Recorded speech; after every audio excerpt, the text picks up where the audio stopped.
আবার শুরু করলাম যাত্রা। একটু বিরতি দিয়েছিলাম,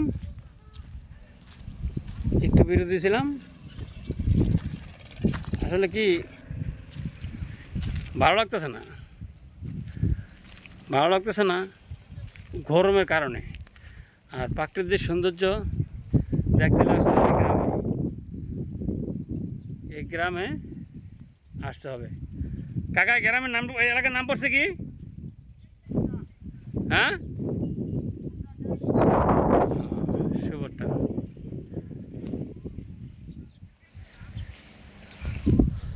প্রাকৃতিক সৌন্দর্য উপভোগ করতে হলে আসতে হবে এখানে। সৌন্দর্য কারা কয়, কত প্রকার, কী কী। আচ্ছা, এখন আমি আসতেছি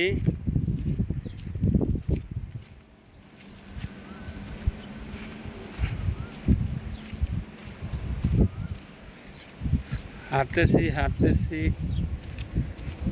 আমিও হাঁটতেছি।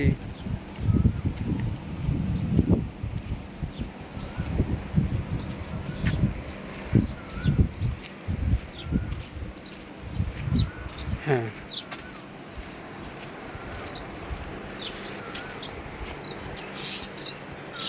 মানে মাঝে মাঝে যদি একটা দোকান পাওয়া যায় তা ভালো কিছু পাওয়া যায় না।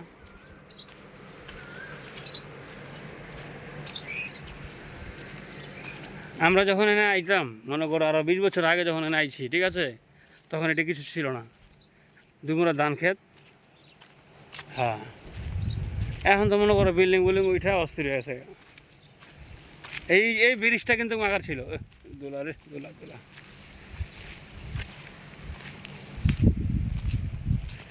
এই ব্রিজটা ছিল,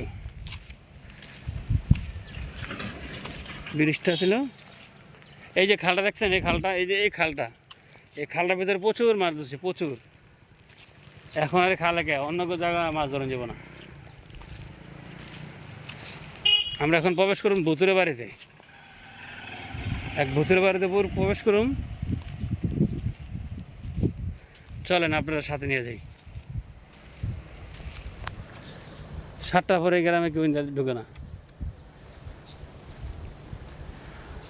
হ্যাঁ, আমরা এখন এক ভুতুরের বাড়িতে ভুতুরের এলাকা পরিবেশ।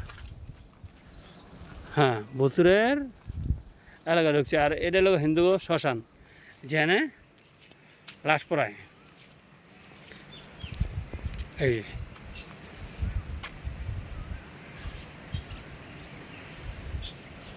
মানে চিতাখোলা।